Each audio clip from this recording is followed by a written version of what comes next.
Good morning बच्चों। आज हम बात करने वाले हैं अपने लेखपाल की जो परीक्षा जिसकी नोटिफिकेशन आ चुकी है आपको। आपने देखा होगा कि इसमें बम्पर भर्तियों का जो आपको कई जगहों पे इन्फॉर्मेशन मिल रही होगी कि बहुत सारी भर्तियां होने वाली हैं, बहुत से युवाओं को नौकरी मिलने वाली है। उसके लिए लेखपाल की नोटिफिकेशन आ चुकी है आपके समक्ष और जल्दी ही इसके बारे में सारी सूचना, अग्रिम सूचना आप तक पहुंचेगी।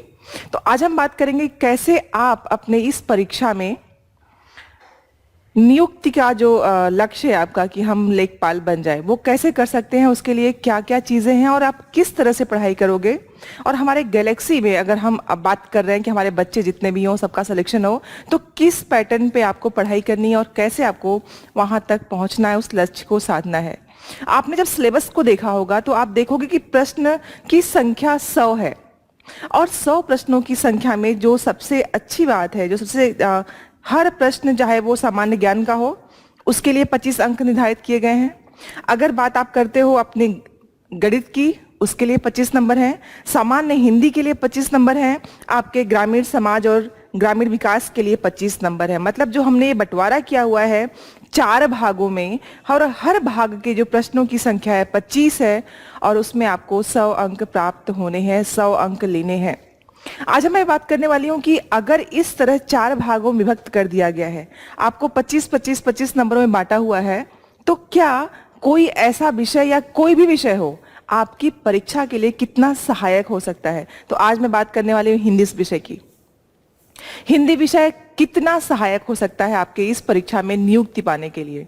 मैं नंबरों की बात कभी नहीं करती हूँ, लक्ष्य एक बार एक होता है, साधने के लिए आपको बस वहां तक पहुंचना होता है। कितने नंबर, क्यों नंबर, इसकी बात ही नहीं करनी है, हमें पूर्णांक पे ध्यान देना है कि इतना पूर्णांक है।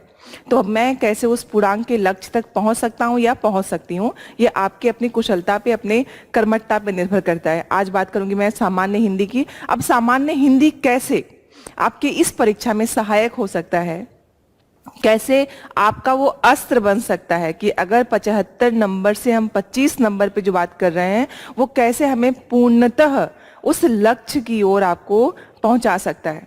तो जब सामान्य हिंदी की हम बात करेंगे तो सबसे बड़ी बात जो आपके समक्ष आने वाली है, जब हम सामान्य हिंदी पे आते हैं तो सामान्य हिंदी में आप देखोगे सबसे पहला प्रश्न आपके दिमाग में कौंधना चाहिए कि जो हिंदी के 25 प्रश्न हैं वो क्या काम करेंगे।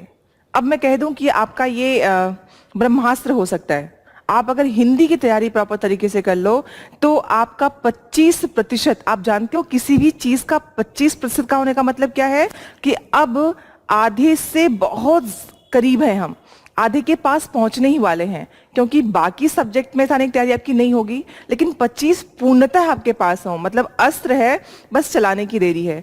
तो ये जो सहायक बनने वाली है हिंदी, और कैसे बनेगी, क्योंकि अपनी हिंदी आपकी मातृभाषा रही है, आपने हिंदी बचपन से सुना है, पढ़ा है, समझा है।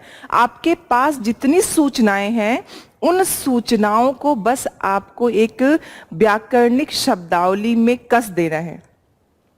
अब व्याकरणिक शब्दावली में कस देना मैंने क्यों कहा, क्योंकि साहित्य और जो व्याकरण का अंश है हमारे इस एग्जाम में आने के लिए, वो आपने हर जगह, जब तक आप इंटरमीडिएट तक की एग्जाम में आपने पास किया हुआ है, तो चूंकि इसका मिनिमम क्वालिफिकेशन इंटरमीडिएट मांगा गया है, तो मैं बात वहीं से करने वाली हूँ कि अगर 25 अंक मिल रहे हैं और आपकी इंफॉर्मेशन आपके हाई स्कूल इंटर की इंफॉर्मेशन है, इसका मतलब आपकी नजरों से कुछ चीजें गुजरी हुई हैं, आपने पढ़ा है, जाना है। और चूंकि गणित तो हम लोग रोज सुनते नहीं है, रोज बोलते नहीं है, या कोई और सब्जेक्ट जितने भी हमारे 75 नंबर के हैं उनको हम रोज नहीं पढ़ते हैं, जब पढ़ना होता है तब पढ़ते हैं। लेकिन हिंदी के साथ क्या है, आप हिंदी बोल रहे हो, आप हिंदी सुन रहे हो, हिंदी में मनोरंजन कर रहे हो, हिंदी में खेल रहे हो, हिंदी में पढ़ रहे हो, सब कुछ आप हिंदी में कर रहे हो। तो इसका मतलब उस विषय से आपका जो रूबरू हो रहे हो, आप लोग रोज रोज से मिल रहे हो, आपका सब सोचना भी हिंदी में हो रहा है। तो अगर कोई भाषा हमारे इर्द गिर्द लिपटी हुई है तो कैसे वो प्रश्न के रूप में अगर आ जाए तो हम कैसे उसके उत्तर को दे सकते हैं। उत्तर भी आपके पास होता है, प्रश्न भी आपके पास होता है, सिर्फ थोड़ी सी उलझन ये होगा कि ये होगा। अगर इस संशय को हम दूर कर लें, हिंदी विषय के लिए स्पेशली मैं कह रही हूं, क्योंकि इसमें जितने प्रश्न आते हैं सारे बच्चे हाथ सर पे हाथ रख के बैठ जाते हैं, अरे इसमें क्या होगा, ये पढ़ा हुआ है, ये या ये, मतलब चारों विकल्पों को आपने सुना होता है। लेकिन सटीक कौन सा ही आपको पता नहीं होता है।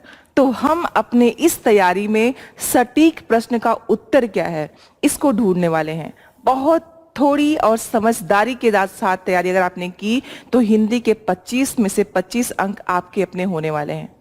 और ये मैं इसलिए दावे से कह सकती हूं क्योंकि मुझे पता है कि भाषिक रूप से आपका जो संबंध है वो हर विषय के माध्यम से आपसे हिंदी में ही हो रहा है, हिंदी ही आपके आसपास है।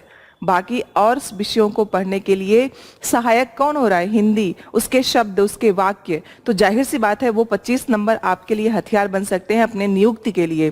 परीक्षा को पास करना बहुत बड़ी बात नहीं होती है, आपको नियुक्ति किस चीज से मिल रही है इस पे अगर आपका लक्ष्य है तो ये बात। अगर हमने लक्ष्य को साधने की बात सोच ली है, आपने कहानी बहुत बार बचपन में सुनी होगी कि अर्जुन के अलावा जितने भी वहां पे पांडव थे, कौरव थे, जब गुरु ने पूछा कि क्या दिख रहा है तो सबको पेड़, पेड़ की पत्तियां, पेड़ की डाल, सब कुछ दिख रही थी।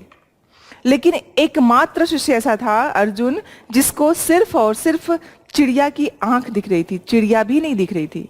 तो ये होता है एकाग्रचित होना किसी लक्ष्य को प्राप्त करने के लिए। अब यहाँ पे आपको अर्जुन नहीं बनना है, तीर नहीं चलाना है, आपको चिड़िया की आंख नहीं फोड़नी है, आपको सिर्फ अपने लक्ष्य को ध्यान रखना है कि अगर हमने माना है कि लेखपाल की परीक्षा में पास करनी है, और एक चीज, लक्ष्य कभी छोटे बड़े नहीं होते हैं। इस बात को अगर बच्चे समझ जाए एक बार कि कोई भी लक्ष्य अगर प्राप्त करना है वो छोटा बड़ा हो ही नहीं सकता है, क्योंकि जो तैयारी की जाती है, जो रास्ते पे चलना होता है, वो हर पथ को पाने के लिए आपकी कर्मठता पर निर्भर करता है। तो आज जो हम बात करेंगे अपनी हिंदी को लेके कि हिंदी कैसे, क्यों और हमारे उस परीक्षा के लिए, जो उस परीक्षा की हम तैयारी करने जा रहे हैं, कैसे सहायक हो रही है और कैसे हमें पूर्ण अंक 25 प्राप्त कराएगी। आप देखिए कि अगर मैंने बात करें कि टॉपिक कौन कौन से हैं, हमारा सिलेबस क्या क्या है, तो सिलेबस में आप देखोगे वहां पे शुरुआत ही आपकी अलंकार, रस, छंद, समास, तत्सम तद्भव, विलोम, वाक्यांशों के लिए एक शब्द, लोकोक्तियां, मुहावरे और वाक्य संशोधन, लिंग, वचन, कारक, काल, अनेकार्थी शब्द। ये आपका पूर्णतः सिलेबस है जो मैंने लिखा है आपके समझाने के लिए कि कैसे सहायक हो रहा है आपकी परीक्षा के लिए, कैसे आप उसको सहायक बना सकते हो। अब आप देखो, अगर अलंकार से मैं बात करूं तो अलंकार से आपके आए हुए प्रश्न, विगत दो वर्षों के प्रश्न पत्र थे, उसको अगर हमने देखा तो एक एक प्रश्न आया था आपके, शिफ्ट 1 में 1 प्रश्न और शिफ्ट 2 में भी 2 प्रश्न। ठीक है। दूसरे में आप देखो, जब हम बात करते हैं रस की, तो रस से भी कितने प्रश्न आए हुए हैं आपके?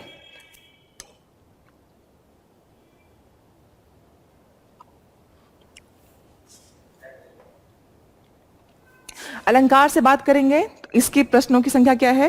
1 है। हमने बात की रस की तो इससे भी एक एक प्रश्न आपके आए हुए हैं।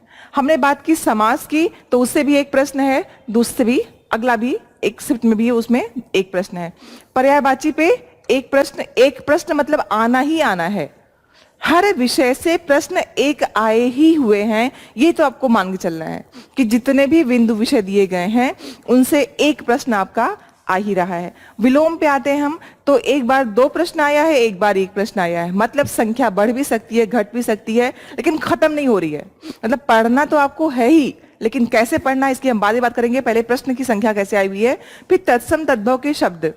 इसमें क्या दिखा रहा है कि 4-4 प्रश्न दोनों शिफ्टों में है, तत्सम तद्भव शब्द। अब शब्द जो रूप हैं, ज्यादातर प्रश्न आपको शब्द रूप में मिलेंगे। शब्द का मतलब चाहे वो विलोम हो, चाहे वो तत्सम तद्भव हो, चाहे वो आपके पर्यायवाची हो, चाहे वो किसी और रूप में हो, अनेकार्थी शब्द हो, तो ये प्रश्न तो आने ही आने हैं। संधि, संधि पे एक बार आपका 1 प्रश्न है और दूसरी बार भी 1 प्रश्न आया हुआ है। अब सोचिए संधि, जो संधि हम 3 प्रकार की पढ़ रहे हैं, पढ़ 3 रहे हैं, तीनों के भेद उपभेद पढ़ रहे हैं, लेकिन प्रश्न 1 आया है।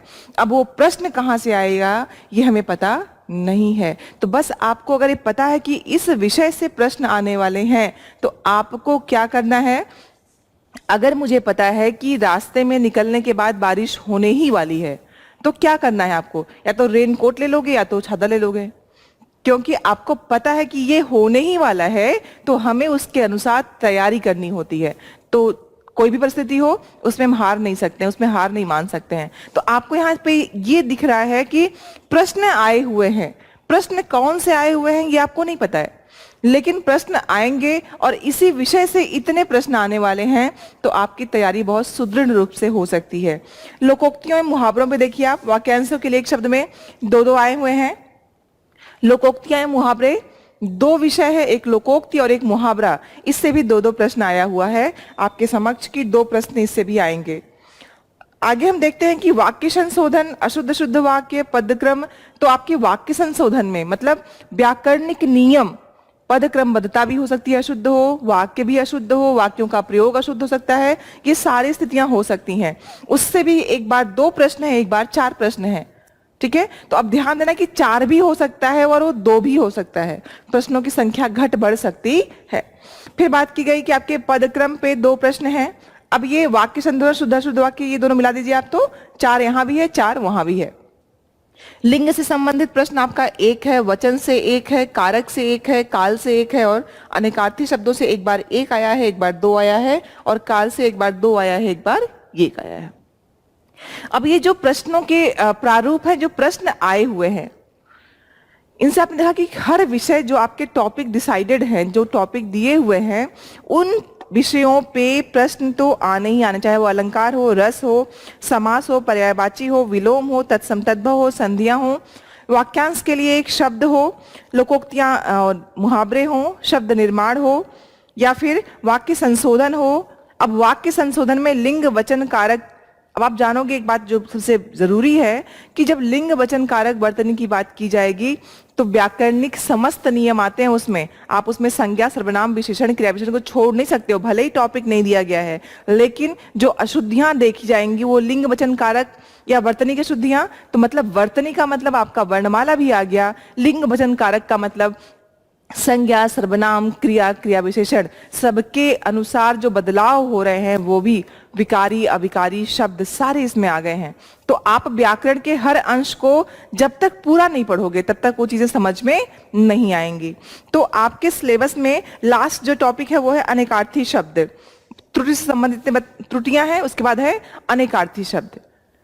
तो अब शब्दों के जितने रूप हैं, चाहे वो तत्सम तद्भव के रूप में हो, चाहे वो अनेकार्थी के रूप में हो, किसी भी रूप में हो, वो आपके समक्ष आए ही हुए हैं। अब इसके बाद अगर मैं कहूंगी कि इतना कुछ हुआ, तो भूमिका जो हिंदी की होने वाली है वो सबसे ज्यादा आपको फलदायी बनाने वाली कैसे हो सकती है। पहले मैंने कहा था कि हिंदी साहित्य और व्याकरण का अगर आपको ज्ञान है, आपको सूचना है उसके बारे में, ऐसा कोई बच्चा नहीं होगा जिसने उन शब्दों को, जितना मैंने बोला, अलंकार के भेद भी पता होंगे आपको, रस के नाम भी सुने होंगे आपने, समास के नाम भी सुने होंगे आपने वर्तनी की शुद्धियां होती हैं बोला भी होगा, सुना भी होगा, समझा भी होगा, और आपने किसी को टोका भी होगा। आपने समासिक शब्दों को सुना होगा, आपने संधियों के बारे में सुना है, आपने ये भी सुना है कि लिंग होता है, वचन होता है, कारक होता है, सारी इंफॉर्मेशन आपके पास है। लेकिन उन सारे सूचनाओं को, उन सारी चीजों को हम कैसे लाके क्रमवार तरीके से अपने परीक्षा की तैयारी कर सकते हैं, उसकी हम पूरी कोशिश करेंगे कि आपकी जो सूचना है वो पूर्णतः ज्ञान में तब्दील हो। ज्ञान का मतलब आपको ज्ञानी नहीं बनाना है, आपको समस्त व्याकरण और साहित्य का जो मूल तत्व है आपको समझ में आ जाए, जिससे उससे संबंधित जो प्रश्न है उसके उत्तर आप दे सको। दूसरी बात, जब हम तथ्यों को पढ़ते हैं तो तथ्यों को पढ़ते समय अगर तथ्य को आपने प्रश्न में तब्दील कर लिया तो उसका उत्तर देना आपके लिए मुश्किल नहीं होगा। तो आपको दो चीजें ध्यान रखनी है अपने इस परीक्षा की तैयारी करने के लिए। पहली चीज कि जो हमारे पास सूचना है विषयवार, उसको हम तथ्य रूप में एकत्रित करेंगे, पहली चीज। दूसरी कि जब हमारे पास वो सूचनाएं होंगी वो प्रश्न रूप में कैसे बनती हैं, वो तथ्य प्रश्न रूप में कैसे तब्दील होते हैं, इसको करने की कोशिश करेंगे। तो अगर आपने प्रश्न बनाना सीख लिया तो प्रश्न आपने किसका बनाया? तथ्यों का। तो तथ्य आपके पास हैं, उत्तर आपके पास है। तो आपको सीखना क्या है? सूचनाओं को क्रमवार तरीके से पूर्णतः तथ्यात्मक रूप से एकत्रित करना। दूसरा, उन्हें प्रश्न के रूप में तब्दील करना कि अगर बात हो रही है अलंकार की या बात हो रही है वर्तनी अशुद्ध की, तो प्रश्न कितने बन सकते हैं, कैसे बन सकते हैं। जब हम लोग पढ़ते थे हम सिखाया गया था कि ये सोचो कि जब कोई प्रश्न बन रहा है तो प्रश्न कहां तक बन सकता है, आप उससे 2 कदम आगे रहो। अगर आप 2 कदम आगे रहोगे प्रश्न बनाने वाले से, तो होगा क्या, आपको पास उत्तर पहले मौजूद होगा। अब आपने कहा कि नहीं, मैं तो अगर प्रश्न बनाऊंगा तो बनाऊंगा कि संधि क्या है। तो अब संधि क्या है कि 2 वर्णों का मेल संधि होता है, 2 वर्णों का दूर होना विच्छेद होता है। तो आपने थोड़ी सी इंफॉर्मेशन पता कर ली, आप अंत तक जाओ कि अगर संधि पे एक प्रश्न बना सकता हूं मैं तो कैसे बनाऊंगा। तो आप क्या कर सकते हो, आप किसी भी विसर्ग को भी ले सकते हो। आप ऐसे शब्द को लोगे कि जो सबको पता हो, लेकिन उसका नियम किस में आता है, वो व्यंजन में है कि विसर्ग में है कि स्वर में है, कोई ना जान पाए। मैं उलझाने की कोशिश करूंगा। तो अगर आप प्रश्न वहां तक बना सकते हो, तो जो प्रश्न पत्र बना रहा है वो आपसे आगे ही सोच रहा होगा। तो आपको हमेशा उसके आगे जाके अपने चीजों को पकड़ना है और प्रश्न रूप में तब्दील कि ये प्रश्न बन सकते हैं। पहले प्रश्न बनाओ, फिर उनका उत्तर दे दो। कोई भी परीक्षा आपके लिए मुश्किल नहीं होने वाली है। हम पढ़ते ही नहीं है और सारे एक्सक्यूज देते हैं कि नहीं, हमारा नहीं हुआ सिलेक्शन। अगर पढ़ा गया है सही से तो ये 100% सफलता मिलती ही मिलती है। ये जो लोग सफल हो रहे होते हैं, अगर मान लो 8000 पद आने वाले हैं तो 8000 लोग तो सेलेक्ट होंगे ही होंगे ना। अब आपको सिर्फ एक पद चाहिए। जितने भी बच्चे ये चीज देख रहे हैं, सुन रहे हैं, आपको अपने हिस्से में एक चाहिए ना। अब एक चाहिए, 8000 पद है, तो आप बाकी लोगों को 7999 की बात क्यों सोच रहे हो। आप एक की सोचो कि ये एक मैं हूं और मुझे अपना पद चाहिए। अब उसके लिए कंपटीशन कितना हो रहा है, 100 ही प्रश्न आएंगे, 100 प्रश्न के उत्तर पे ही सिलेक्शन होना है। अब आपको देखना है कि लोग गलती कहाँ कर सकते हैं और मुझे वो गलती नहीं करनी है। अगर आपने ये सीख लिया तो कोई भी परीक्षा आपके लिए मुश्किल होने वाली नहीं है। हम सिखा इसलिए सकते हैं क्योंकि हम जानते हैं कि काम नहीं करते हैं, हम तैयारी नहीं करते हैं तो बहुत सारे एक्सक्यूज होते हैं, इसलिए नहीं हुआ, चीटिंग हो गई, हमसे पर्सनल कोई उनका गज रहा होगा, उन्होंने हमारा नहीं किया, ये सब कहने के बहाने हैं। जो पढ़ेगा, जिसके साथ क्लियरिटी होगी कि ये सिलेबस है, इसमें ये चीजें हैं और ऐसे होना है, उसका सिलेक्शन होगा। और नहीं हो, कब तक नहीं होगा। आपने एक छोटी सी कहानी सुनी होगी कि एक शिष्य को गुरु ने कहा कि तुम्हारे हाथ में रेखा ही नहीं है, विद्या की रेखा ही नहीं है। वो बच्चे को बात लग गई कि विद्या की रेखा होती कौन है, पूछ लिया उसने कि बताइए कौन सी रेखा होती है। फिर भी गुरु ने हंस के टाल दिया। वो गया, पहले कुएं होते थे, कुएं की जगत होती थी जहां पे लोग पानी शुद्ध होता था। अब तो पानी कहीं पे शुद्ध, आप लोग अगर कुआं बनाए तो उसमें आप ढेला और मिट्टी और पानी डाल देते हो, उसमें पत्तियां डाल दोगे, नहीं तो बहुत होगा तो अपने चिप्स के पैकेट डाल दोगे, रेपर डाल दोगे। तो आजकल तो हम गंदगी करने में महारत हासिल किए हुए हैं। पहले ऐसी चीजें नहीं थी, हम कुएं के ही पानी को यूज करते थे क्योंकि वो साफ होता था। तो बच्चा गया उस जगत पे, बैठ गया कुएं की जगत पे।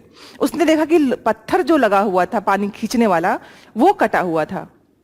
पत्थर के ऊपर दरार पूरी बनी हुई थी, पूरा एक रस्सी का निशान बना हुआ था। उसने सोचा कि रस्सी जो कि कपास से है बनी हुई, उस रस्सी ने कैसे ये कर दिया। तो आपने वो दोहा भी सुना होगा कि करत करत अभ्यास ते जड़मती हो ये सुजान, रसरी आवत जात से सिल पर पड़त निशान। कि रसरी भी एक ऐसी चीज जो कि उस पत्थर के कहीं भी टिकती सामने नहीं है, लेकिन बार बार घिसने से उसने पत्थर को भी घिस दिया। तो आप जानते हो कि अगर आपने प्रयास किया है तो आप कोई भी लक्ष्य अपना प्राप्त कर सकते हो।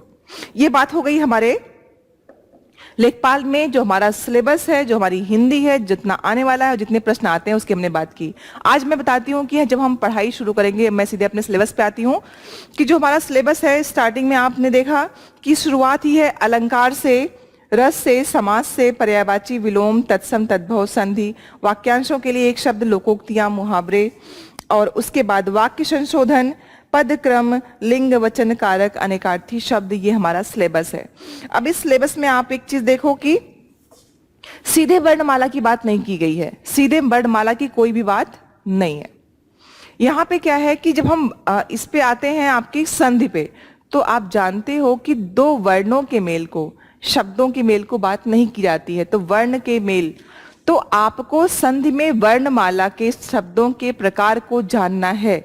तो आपके दिमाग में भले ही नहीं दिया हुआ है, मैं हमेशा कहती हूँ बच्चों से कि भले ही कोर्स में नहीं है, लेकिन एक बार छोटी छोटा आपके पास इंफॉर्मेशन तो वर्णमाला की होनी ही चाहिए कि ह्रस्व क्या है, दीर्घ क्या है, प्लुत क्या है, घोष क्या है, अघोष क्या है, महाप्राण क्या है, अल्प प्राण क्या है, कंठ क्या है, ओष्ठ क्या है, दंत क्या है, तालव्य क्या है, ये आपको पता होना चाहिए। आज मैं बात करने वाली हूं सीधे संधि पे। आज हम हमारा टॉपिक होगा, पीपीटी लगाना बेटा। आज हम बात करने वाले हैं अपने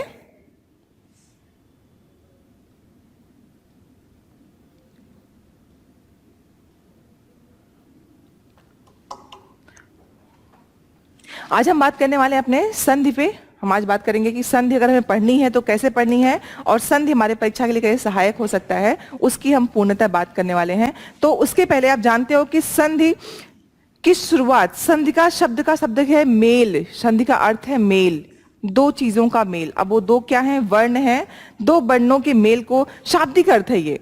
इसके लिए आपको कुछ और देखने की जरूरत नहीं है। हम सीधे अपने कोर्स पे, अपने सिलेबस पे आ रहे हैं कि अगर हम हिंदी पढ़ रहे हैं, तैयारी कर रहे हैं लेखपाल की, तो कैसे हम अपने संधि के जो प्रश्न आने वाले हैं कैसे हम उसको जान सकते। तो ज्ञान, एक चीज सबसे जरूरी है कि शॉर्टकट किसी भी तथ्य को आपको बता नहीं सकता है।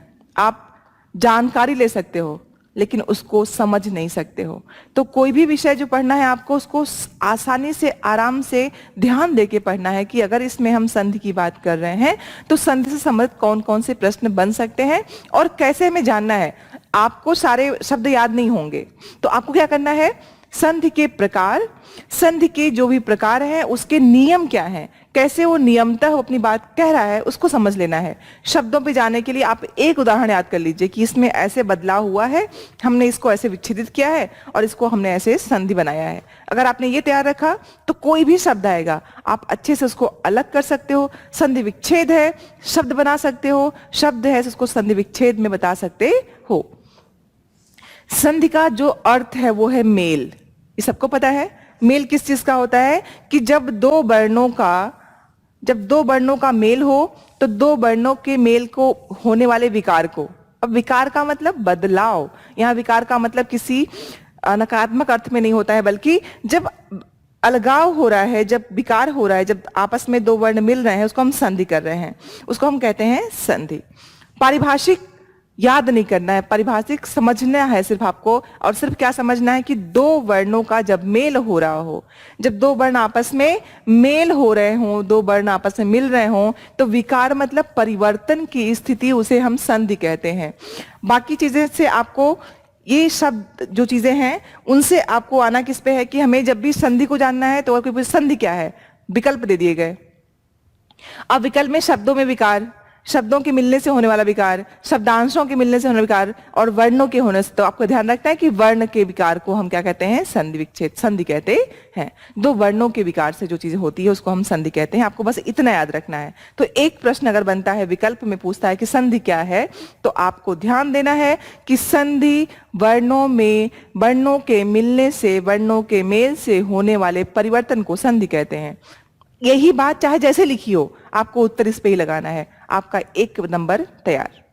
उसके बाद अगर पूछा गया कि संधि कितने प्रकार की होती है, तो चाहे कहीं भी प्रश्न आए, संधि 3 ही प्रकार की होगी। तो आपको क्या देना है कि संधि के प्रकार यही, एक स्वर संधि, दूसरा व्यंजन संधि, तीसरा विसर्ग संधि। ये कभी बदलने वाले नहीं है, जहां भी जैसे भी आएंगे ये 3 प्रकार होंगे। तो अगर प्रश्न पूछा है कि निम्न विकल्पों में से संधि के कितने प्रकार हैं, तो आपका उत्तर हमेशा 3 होगा, आपका उत्तर बदलने वाला नहीं है। तो अभी देखिए कि हम प्रश्न कैसे बना रहे हैं और प्रश्न के रूप में ही अपने आप पढ़ाई कर रहे हैं। अगर आपने ऐसे किया कि इसको देखा और प्रश्न बनाया और फिर उसका उत्तर लिख दिया, बहुत आसान, बहुत बेहतरीन तरीके से आपकी पढ़ाई होगी और कोई भी संधि को लेके प्रश्न आपके दिमाग में आएगा या परीक्षा में आए, आप उसका उत्तर दे पाओगे।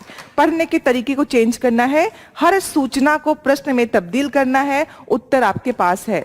और अगर प्रश्न बनाना सीख लिया आपने तो उत्तर तो आपके पास है ही है ना, क्योंकि आप तथ्यों को देख के ही प्रश्नों को बना रहे हैं। तो आपकी बात बहुत आसानी से, बहुत सरलता से आपके समक्ष आ सकती है।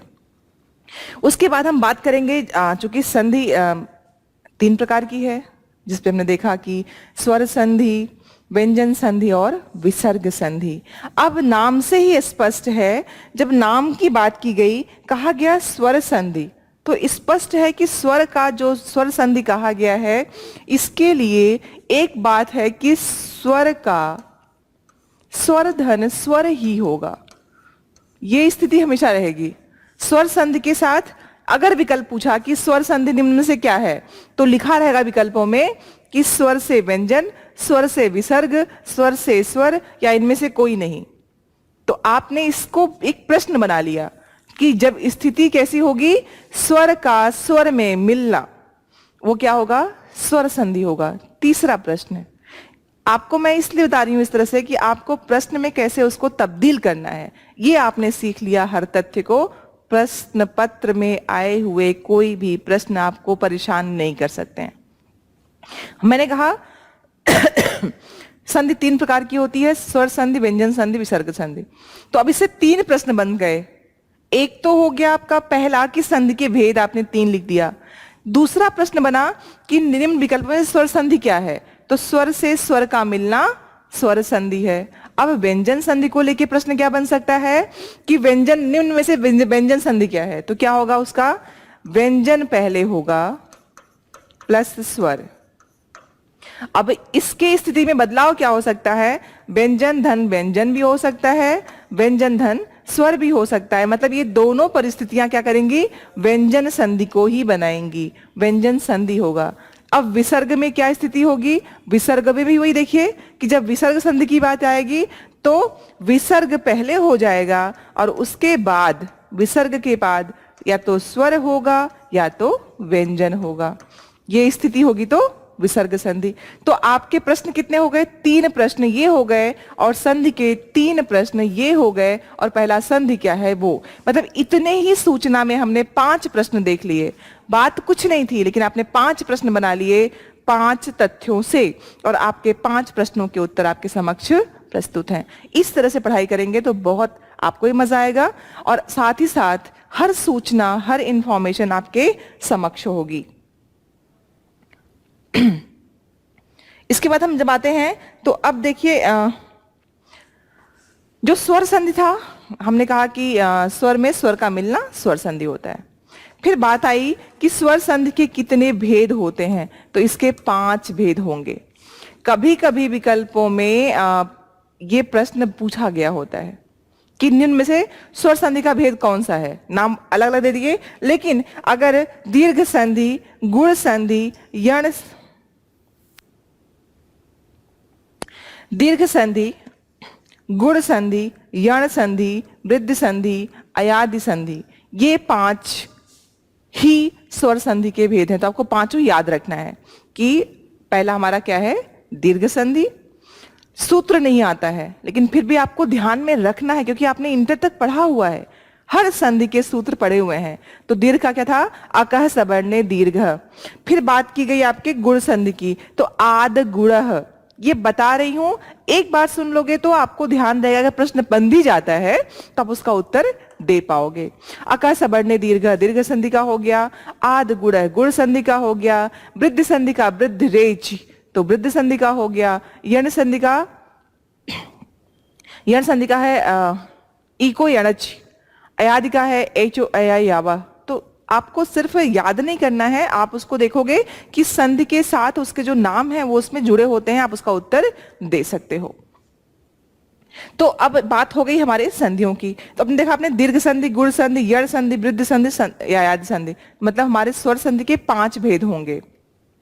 अभी इन 5 भेदों से प्रश्न बनते हैं और प्रश्न आते हैं।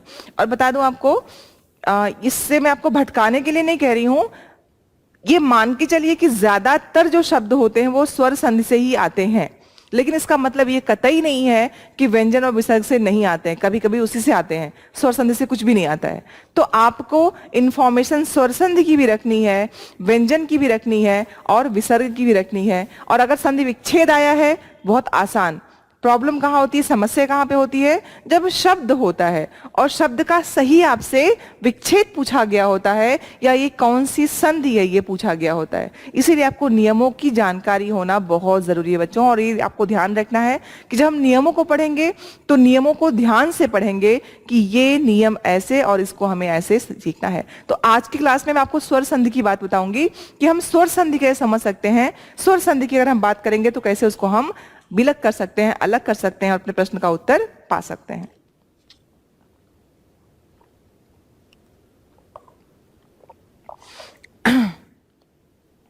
अब इसके भेदों में हम आ गए अपने कि बात हमने कर लिया कि दीर्घ संधि,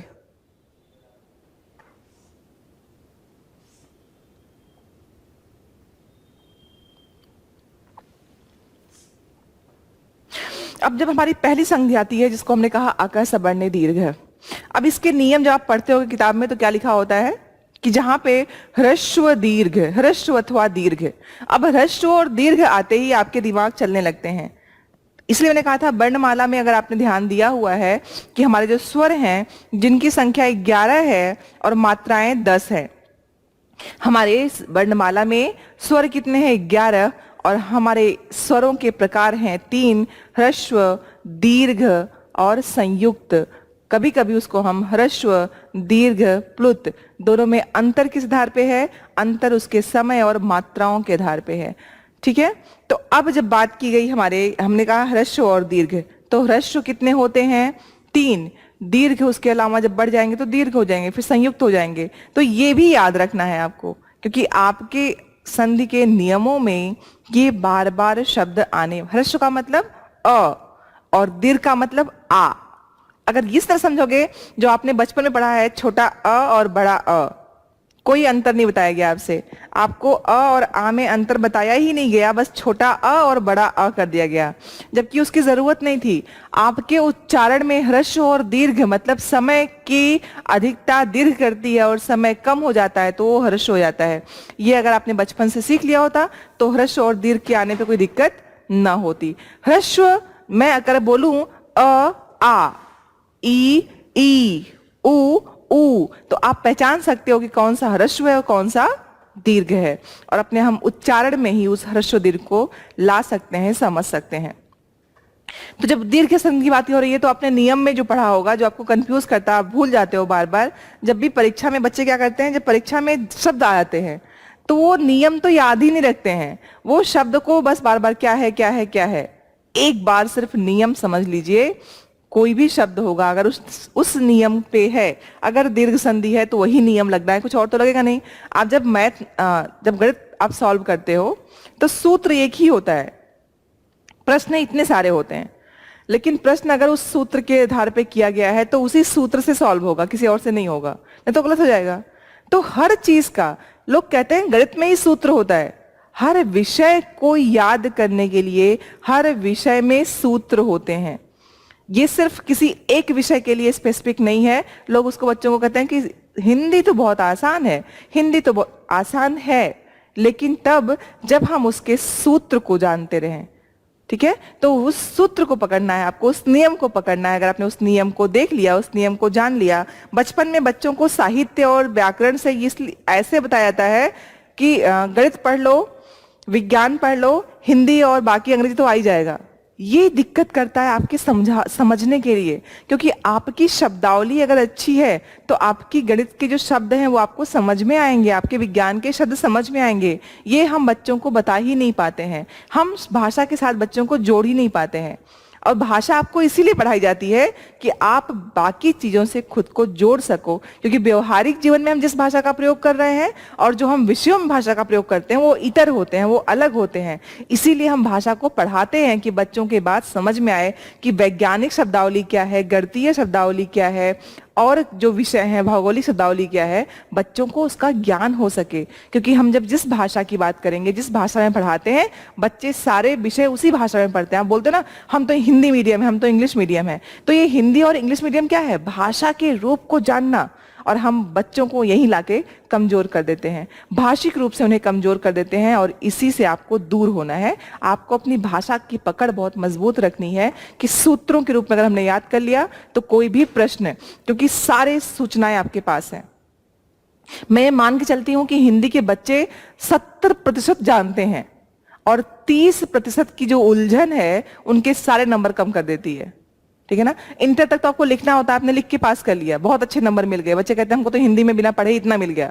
आपको बिना पढ़े नहीं मिला है, आपको वो सूचनाएं रोज समाज से मिल रही हैं, आप उसी में जी रहे, उसी भाषा में, तो आपने लिख दिया क्योंकि आपको करना आ रहा था। लेकिन जैसे ही व्याकरण में आते हो, क्योंकि आपने व्याकरण को सीखा ही नहीं, तो आपके नंबर वहीं पे फेल होने लगते हैं, आप उसमें इंफॉर्मेशन में कम आ जाते हो। इंटर तक बच्चों को मैंने कहते हुए सुना है कि अरे मैम हिंदी क्या पढ़ना है, हिंदी में तो हमको इतने ऐसे ही मिल जाते हैं 90%, 90-95। बच्चों को बहुत लगता है कि उनको सब कुछ आता है, उन्हें ये नहीं पता है कि व्याख्या करके प्रश्न का उत्तर देके तो आपने उत्तर के नंबर ले लिए, लेकिन जब वैकल्पिक अवस्था आने वाली है, जब आपको अपने प्रतियोगी परीक्षाओं में शामिल होना है, तो तथ्यात्मक चीजें हो जाएंगी, आपको तथ्यों के उत्तर देने हैं, व्याख्या नहीं करनी है। तब समझ में आता है कि हिंदी बहुत कठिन है, लगता बहुत आसान था, बहुत कठिन है। तो कठिन नहीं है, हमको बस सूत्र रूप में पढ़ लेना है और अपने परीक्षा को दे देना है।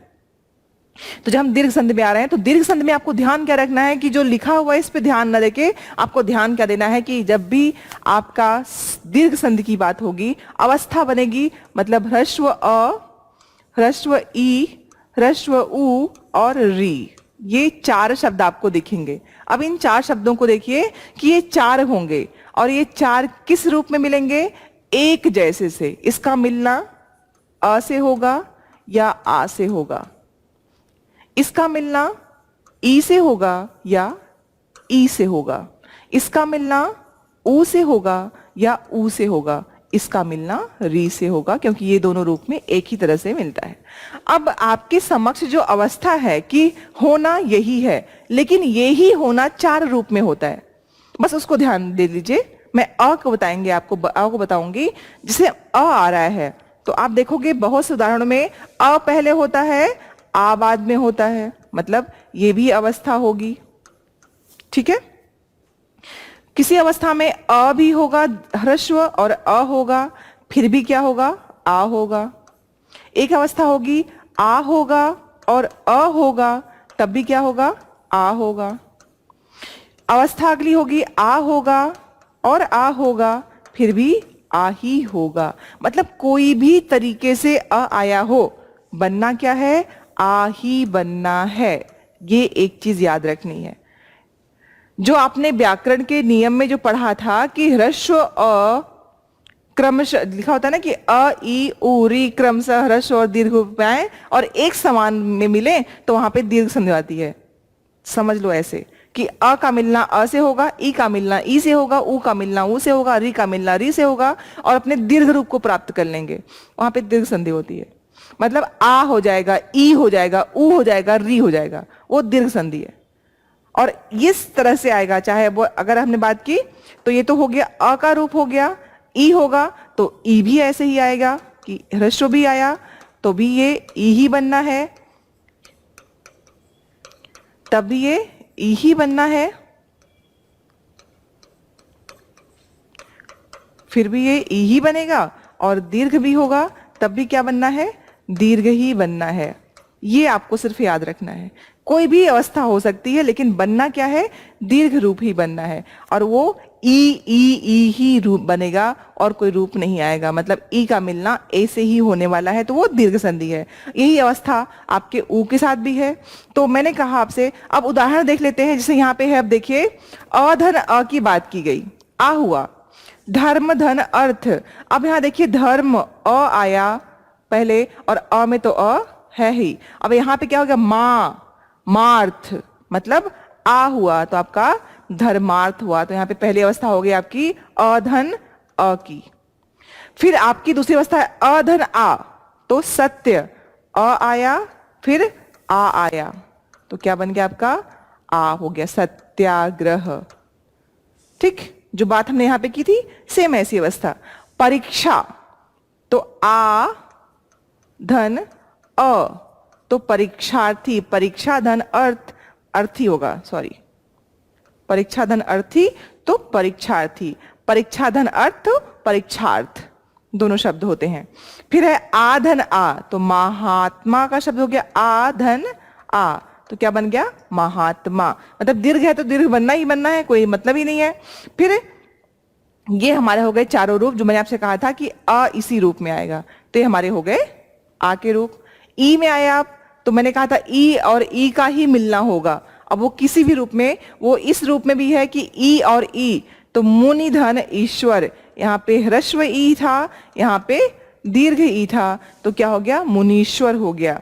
जानकी धन ईश, जानकीश जो शब्द है यहाँ पे क्या था, दीर्घ ई के साथ दीर्घ ई, फिर भी ई ही बनना है, तो आपका जानकीश शब्द हो गया वो जानकीश। फिर उ और उ का मिलना है, तो देखिए उ ही बनना है। सिंधु, यहाँ पे क्या है, ह्रस्व उ और यहाँ पे दीर्घ उ, तो क्या बन गया, सिंधूर्मी।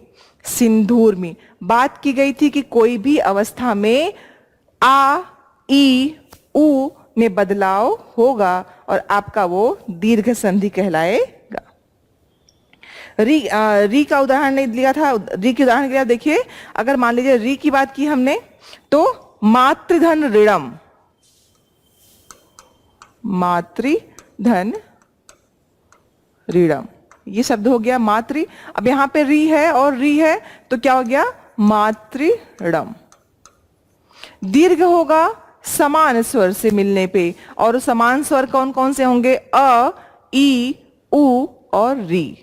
तो ये आपस में जब समान स्वर मिलते हैं तो अपने दीर्घ रूप को प्राप्त करते हैं, उसको हम दीर्घ संधि कहते हैं। आसान, बहुत आसान। महाशय शब्द हो गया, अतीत शब्द हो गया, अतीति, अति धन ईत, तो क्या हो गया, अतीत। जैसे अतीत शब्द है, अब अतीत शब्द में क्या है, दीर्घ संधि है, कैसे, अति धन इत, तो हो गया अतीत। तो परीक्षण, अधिक्षण, परीक्षण, ये शब्द क्या है आपके, ये भी दीर्घ संधि के हैं, तो इक्षण, अधिधन इक्षण,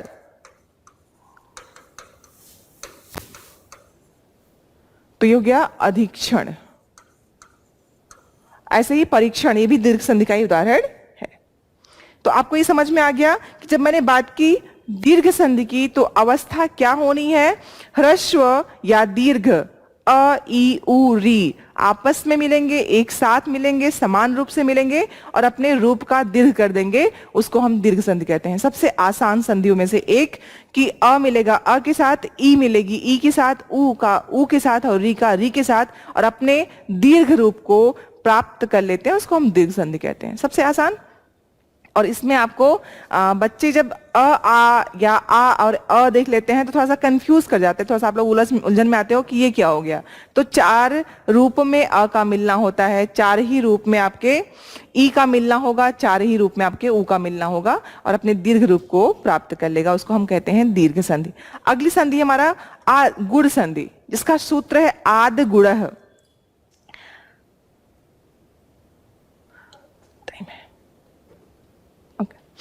आदगुण है, ठीक है ना, इसका जो सूत्र है आदगुण है। अब इसका नियम क्या कहता है, हल्का सा, अभी आपने इसके पहले देखा था कि अ का मिलना किससे था, अ से, ई का मिलना ई से, उ का मिलना उ से और री का मिलना री से। अब यहां पे आप एक स्थिति देखोगे कि पहले, धन के पहले, ये धन जो आप प्लस कहते हो इसको धन का निशान बोलते हैं, तो ये जो धन का निशान आएगा इसके पहले या तो अ होगा या तो आ होगा। ये याद रखना है आपको कि पहले की स्थिति जो होगी, जो पहले होगा वो अ या आ होगा।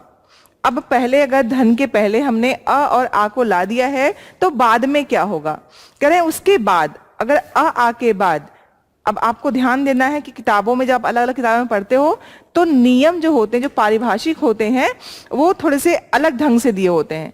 तो आप पारिभाषिक याद करने की कोशिश करते हो, याद कभी नहीं होता है और आप हमेशा आप उस संदर्भ में कंफ्यूज रहते हो।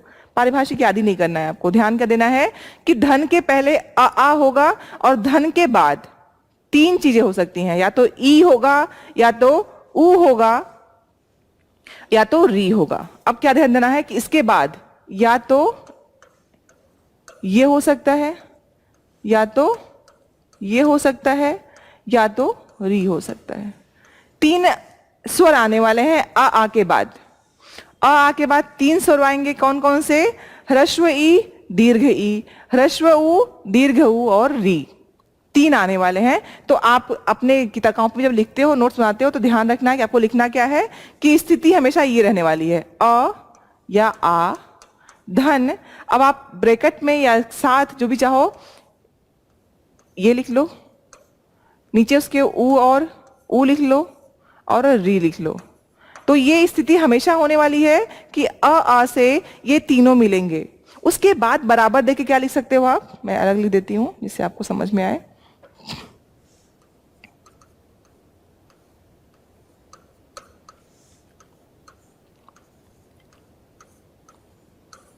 एक स्थिति ये होगी,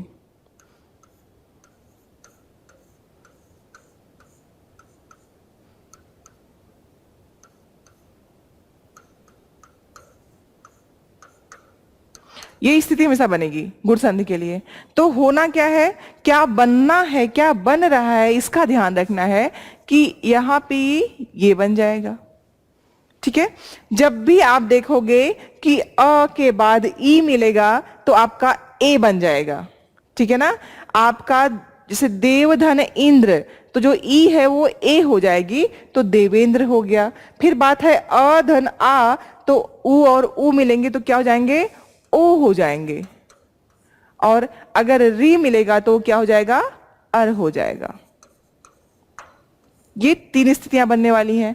अब आपने देखा कि नियम कुछ भी लिखा हो, आपको ध्यान रखना है कि आप पहले आएंगे, उसके बाद ई या ई होगा तो ये बन जाएगा। अगर उ और उ हुआ तो ओ बन जाएगा, और री हुआ तो अर बन जाएगा। तीन बदलाव हो रहे हैं और वो कौन सा है, गुण संधि। अब यहां पे देखिए आप, देवधन इंद्र तो क्या हो गया, देवेंद्र। देव अ है, यहां पे पहले अ आया फिर ई आया, तो क्या बनना था, ए बनना था। यहां पे ई की जगह पे ए, तो देवेंद्र वो मात्रा जाके वहां पे लग गई। चंद्रधन उदय, तो चंद्र में अ है और यहां उ है। अब होना क्या था, ओ का मतलब ये मात्रा, तो वो यहां हो गया चंद्रोदय, आके वहां पे लग गया।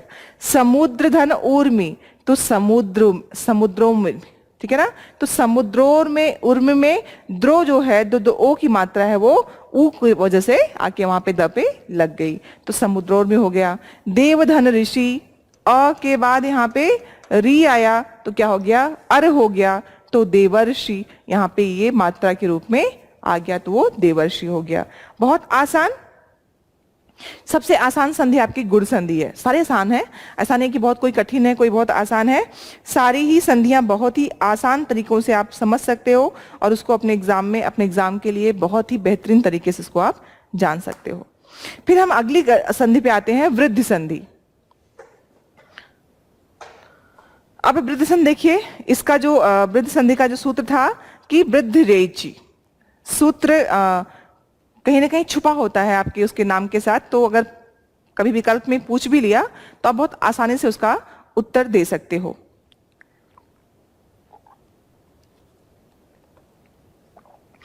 अब देखिए वृद्धि संधि, अब इसमें जो नियम लिखे हैं ऐसे याद करना थोड़ा सा मुश्किल आता है। आपको याद क्या रखना है कि जिन शब्दों में आप देखो कि ऊपर ये मात्रा लगी दिख जाए, बड़े आसानी से आपको कह देना कि ये वृद्धि संधि है। अगर संधि के प्रश्न में ये आया हुआ है, वृद्धि संधि पूछा हुआ है, तो सब में मात्राएं अय और औ की ही लगती हैं। मतलब इसमें जो बदलाव हो रहा है, जो बदलता है कि आ के पश्चात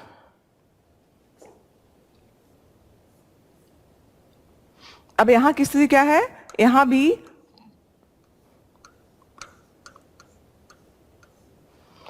अ या आ ही पहले होंगे। धन के पहले स्थिति क्या है, आ, अ या आ ही होगा। लेकिन उसके पश्चात अगर ए या ए या फिर ओ या औ आ जाए तो क्या करते हैं, ये अपना दीर्घ रूप ले लेते हैं, चाहे वो ह्रस्व हो या दीर्घ हो, ये दोनों क्या बन जाते हैं, ये ए और औ बन जाता है। मतलब जब हम ए की मात्रा को लगाते हैं शब्द पे इस तरह से लगाते हैं ए, और औ की मात्रा हम ऐसे लगाते हैं। तो मैंने आपसे कहा था कि जिन शब्दों में ऊपर दो मात्राएं लगी हुई दिख जाए आपको, उसका वृत्त संधि है। तो जिस भी शब्द में, अब देखिए यहाँ पे जितने भी शब्द हैं सब में ऊपर मात्रा लगी हुई है दो दो, और ये क्या है, वृद्धि संधि। नियम क्या था कि आ के पश्चात ए या ओ आए तो क्रमशः ये अय और अ हो जाते हैं।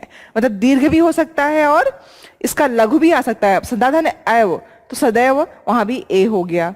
महाधन ऐश्वर्यम, तो महाधन ऐश्वर्यम में ये थोड़ा सा ये गड़बड़ी हो गई है यहाँ पे। महाधन ऐश्वर्यम तो ऐश्वर्यम हो जाएगा महेश्वर्यम। महाधन औषधि महौषधि। बदलाव सिर्फ दीर्घ रूप में है और मात्राएं आपके ऊपर, ये दो जहां भी दिखेंगी आपको आराम से लिख देना है कि संधि कौन सी है, वृद्धि संधि है। सबसे आसान संधियों में से है कि अगर नियम याद भी नहीं, और नियम याद करना बहुत मुश्किल नहीं है क्योंकि कहा गया है कि आ के पश्चात धन के पहले, मैं इसलिए धन के पहले बोलती हूं कि बच्चे पूर्व और पश्चात में भूल जाते हैं, तो आपको ध्यान रखना है कि संधि विच्छेद में धन लगाते हैं, तो जो धन के पहले आ आएगा और धन के बाद में ए आए या ओ आएगा, वो क्रमशः अय और औ बन जाएगा, उसको हम वृद्धि संधि कहते हैं। सबसे आसान, सबसे सरल समझने और जानने के लिए कि हम कैसे उस शब्द को, उसने बेहतरीन रूप को हम प्रकट कर सकते हैं। ये हमारा हो गया वृद्धि संधि। आगे की जगह तरफ हम जाएं तो आपके सामने आता है आपका यण संधि। अब यण संधि का जो सूत्र था वो क्या था, इको यणचि, इको यणच। अब इको यणच जो हमारी संधि है, अब इसका नियम क्या कह रहा है। अभी तक आपने देखा था कि हमने बात की थी कि सबसे पहले सब जगह पे अ और आ की स्थिति बनी हुई थी, चाहे वो गुण हो चाहे वो वृद्धि हो, लेकिन यहाँ पे स्थिति चेंज हो रही है। अब यहाँ पे धन के पहले कुछ और भी हो सकता है। कह रहे हैं कि जहां पे धन के पहले ये मतलब ह्रस्व ई और दीर्घ ई हो भी हो सकता है। एक मिनट,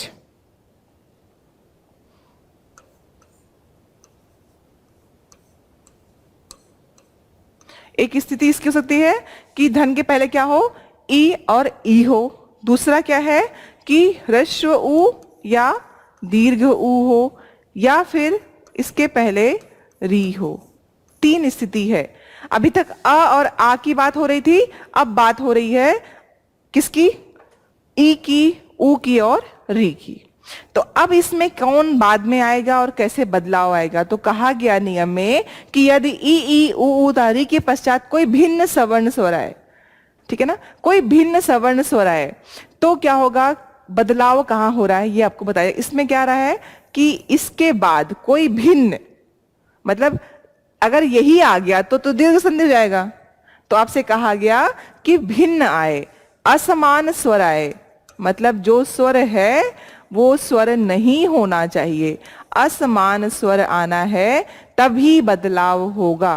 क्योंकि अगर ई के साथ ई आ गया तो दीर्घ संधि हो गई, ऊ के साथ ऊ आ गया तो दीर्घ संधि हो गई। तो यहां पे कहा गया आपसे कि इनके में, मतलब ई के साथ ऊ आ सकता है लेकिन ई के साथ ई ना आए, ऊ के साथ ई आ सकता है लेकिन ऊ के साथ क्या ना आए, ई ना आए, ऊ के साथ ऊ ना आए। तो अब कह रहे हैं कि अगर ई ऊ और री के बाद असमान स्वर आता है तो क्या बदलाव होगा, ये जो आपकी ई है ये क्या बन जाएगी, ई बन जाएगा य, ऊ बन जाएगा व, और ये बन जाएगा आपका जो शब्द है ये र हो जाता है। ठीक है। अब देखिए यहां पे अतिधन अधिक, अतिधन अधिक बदलाव किसमें हुआ है, ई ने अपनी जगह य को दी, ऊ ने व बदल लिया और री ने र, क्योंकि असमान स्वर आया था। तो अतिधन अधिक यहां पे क्या है, ई धन अ, तो शब्द क्या था, अत्यधिक, अति अति अधिक होना चाहिए था इसमें शब्द, लेकिन चूंकि त के साथ ई हट गई तो आधा त हो गया और ई ने अपना जगह क्या ले लिया, य कर लिया। तो यहाँ पे अत्यधिक शब्द हो गया। आसान, क्योंकि ई य बन रहा है, और यहाँ पे अति आवश्यक तो क्या हो गया, अत्यावश्यक। नदी अर्पण तो नद्य अर्पण, सखी धन आगमन तो सख्या आगमन, क्योंकि बाकी जो उसके पहले के व्यंजन है वो तो ऐसे ही रहेंगे, उसमें बदलाव नहीं होना है, वो स्वर को फिर अपने ऊपर ले लेंगे। तो वहां पे य व या र शब्द आ जाएगा। जैसे यहाँ पे है निधन ऊन तो न्यून, प्रतिधन उत्तर प्रत्युत्तर, अतिधन अंत अत्यंत, देवी धन औदार्य दैवोदार्य। अब जैसे मान लीजिए शब्द है पितृधन अनुमति, तो पित्रानुमति जो आपने सुना है, क्योंकि वहां पे र हो जा रहा है, र कैसे हलंत लग के तो वो त पे लग जाता है, तो पितृधन अनुमति, पितृधन अनुमति। तो क्या बन जाएगा? पित्रानुमति, पित्रानुमति। ठीक है, जो र की सिचुएशन है, जो र में बदलाव है उसके अनुसार। सुधन आगत तो स्वागत, मधुधन आचार्य मध्वाचार्य, नदीधर उर्मी नद्यूर्मी, अन्वित अनुधन इत तो अन्वित, अनुधन एषण अन्वेषण। ये जो शब्द मैं बोल रही हूँ ये बहुत इंपॉर्टेंट है, कभी कभी एग्जाम में आते हैं। इत्यादि, इतिधन आदि इत्यादि, प्रतिधन उत्तर प्रत्युत्तर, अतिधन उक्ति अत्युक्ति, प्रतिधन ऊष प्रत्यूष, प्रतिधन एक प्रत्येक, ये सब जो शब्द हैं। और विधन अर्थ व्यर्थ, यहाँ पे भी आपका जो संधि है यण संधि है। विधन अर्थ, अगर व्यर्थ शब्द का सही क्या है पूछा है तो बच्चे क्या कर देंगे? बधन अर्थ लगा देंगे। तो ध्यान रखना है कि व्यर्थ जो व्यर्थ जो शब्द बना हुआ है वो यण संधि के नियमतः बना हुआ है, तो उसका सही संधि विच्छेद याद रखना बहुत जरूरी है। शब्द के साथ संधि विच्छेद भी याद रखना बहुत जरूरी है, क्योंकि कहीं कहीं सही संधि विच्छेद पूछा होता है। तो व्यर्थ शब्द आ गया तो विधन अर्थ तो व्यर्थ होगा, प्रतिधन एक तो प्रत्येक होगा, सतिधन अपि सत्यपि होगा, प्रतिधन अंतर प्रत्यंतर होगा। तो इन शब्दों को याद रखना बहुत जरूरी है नियम के साथ साथ। जैसे हो गया मातृधन आनंद, कई बार परीक्षा में आ चुका है। मातृधन आनंद तो मात्रानंद, पितृधन आदेश पित्रादेश, पितृधन आदेश तो र बनना है री का, तो वहां पे पित्रादेश हो जाता है। त में र लग जाता है क्योंकि आधा र है।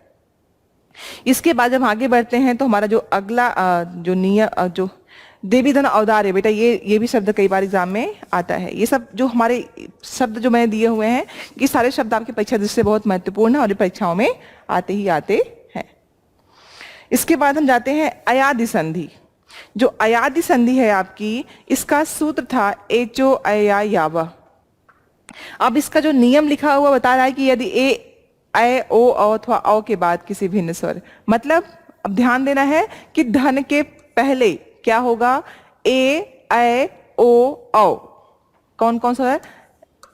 ए हो सकता है, ए हो सकता है, ओ हो सकता है, औ हो सकता है। ये चार स्थितियां हैं। करें इसके बाद कोई भी असमान भिन्न स्वर, ठीक है ना, करें भिन्न स्वर मतलब इनसे अलग, क्योंकि अगर सेम आ गए तो क्या हो जाएगा? वृद्धि संधि, है ना। अब यहां पे क्या कह रहे हैं कि इससे अलग हो, अलग क्या होगा कि भिन्न स्वर आए हो तो क्या होता है? ए के जगह पे ए बन जाएगा भिन्न स्वर के बाद, ये जो शब्द बन जाता है ये बन जाता है अय,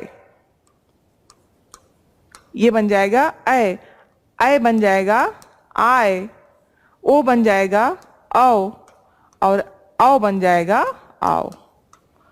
कह रहे हैं कि अगर ए ओ के पश्चात भिन्न स्वर आए हैं, भिन्न स्वर आए हैं तो उस स्थिति में क्या होता है?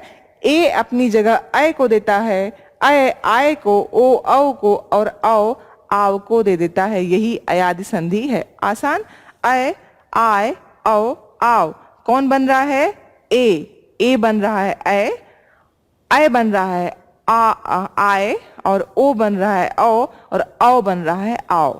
कब? जब इसके बाद ए ओ के बाद, इसके पश्चात धन के बाद जब कोई भिन्न स्वर आ रहा है वो आ जाएंगे तो वृद्धि संधि जाएगी। तो आपको ध्यान रखना है कि भिन्न स्वर है ना, तो भिन्न स्वर आएंगे तो क्या कर रहे हैं?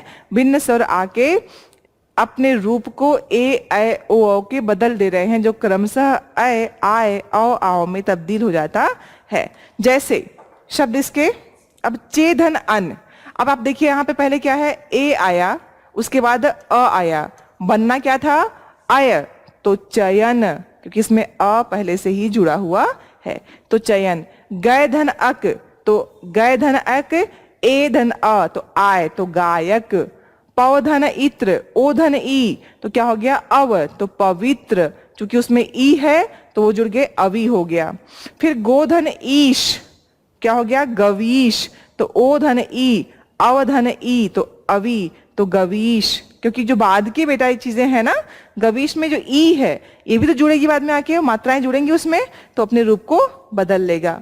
विधेय धन अक, विधेय धन अक, विधायक, विधेय धन अक तो आय हो गया, तो विधायक हो गया शब्द। पौधन अक तो पावक, पौधन अन तो पावन, पोधन अन तो पवन। इन शब्दों को नेधन अन तो नयन। तो कहाँ पे ए है, कहाँ पे औ है, क्योंकि ये शब्द तो आप निकाल लोगे लेकिन विच्छेद करने में दिक्कत आती है। तो आपको पूर्णतः याद ही रखना पड़ेगा कि वो शब्द जिस रूप में आया है वैसे ही चले, उसमें कोई बदलाव ना हो। ये हमारे हो गए जो उदाहरण, चयन, गायक, पवित्र, गवीश, गमन, पावन। ये सारे शब्द आप देखो अय, आय, औ, आव का जो रूप परिवर्तन है उसको पूर्णतः परिलक्षित कर देते हैं, आपको दिखा देते हैं। और आपको ध्यान देना है कि जब इस तरह के शब्द हो, गायक शब्द हो गया, विधायक शब्द हो गया, विनायक शब्द हो गया, भवत शब्द हो गया, भवन, पवित्र या नवीश, पवन, गयन, धामन, धावक, गवीश, ये सारे शब्द अयादि संधि के ही अंतर्गत आते हैं। तो ये शब्द एकदम अलग लगते भी हैं, आप इनको आराम से आय, आय, औ, आओ बोलने में जहाँ पे।